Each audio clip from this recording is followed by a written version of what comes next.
Jason, we've talked a lot about HVAC systems in vehicles and tooling that's required and needed. One thing we haven't talked about is the consumables that both the vehicle and this equipment needs, and these are part of the maintenance on both. Can you tell us a little bit about? Sure. This? Yep, like you said, there's consumables on both the vehicle and the service machines. We'll start with the vehicle. It depends on the type, the design of the AC system in the vehicle, whether you're going to have an accumulator or a receiver dryer. There's two different types of systems out there. But the main thing is they both contain a desiccant, which absorbs moisture. Any moisture that would get in that system, it'll absorb it, keep it from circulating through the system. Sure. and wrecking things. Right. So some OEMs will give you a time limit that the system can be open to the atmosphere.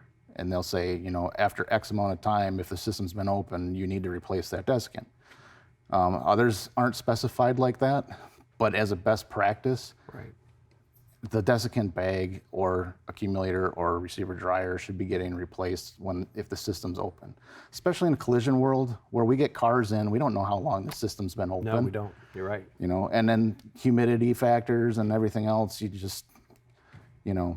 you want the vehicle to perform like it did before the accident. You want a new desiccant bag in there. Makes sense. Another consumable is O-rings. Anytime you take fitting off, there's O-ring in there, throw it out. Just throw it out. One-time use. They're one-time use parts. Yeah, we know that. Yeah. Yep. Okay. Order the new ones. Get them from the OEM so they're the right ones, and then they need to be oiled when you put them back on. And now, don't just grab any oil. Look it up in service information because, sure, there's varying thoughts on it. And each vehicle maker is going to be a little bit different on what oil to put on there. And there's even some that'll tell you to put mineral oil on it, not PEG oil. Mm. So do your research, get it right. Sure. You don't want to have a comeback down the road. No. When we talk about the machine maintenance, these also have desiccant in them inside of a filter. So it not only filters the refrigerant you're recovering, but it's also another spot to draw any moisture out of it before it goes into the internal tank. And those typically they'll have either a timer or amount of refrigerant that has gone through them. And then a message is going to pop up on there and say, you need to replace this filter before you do anything else. Back to the maintenance part of things. Right. Making sure that you're following what the OEM tooling manufacturer has stated. Exactly. Okay. Yep. So, and then they have vacuum pumps in them so that they can pull a vacuum in the system. Well, those use oil, and the same thing there. They require regular oil changes, and the machine typically tells you when to do that.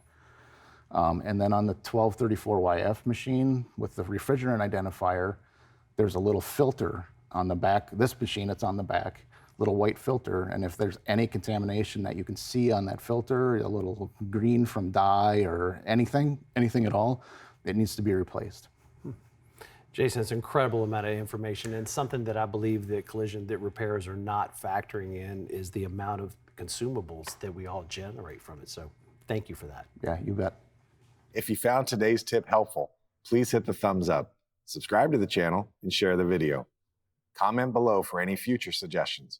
These videos are made possible by SCRS. If you aren't currently a member, I encourage you to join. Visit scrs.com or use the link in the description below.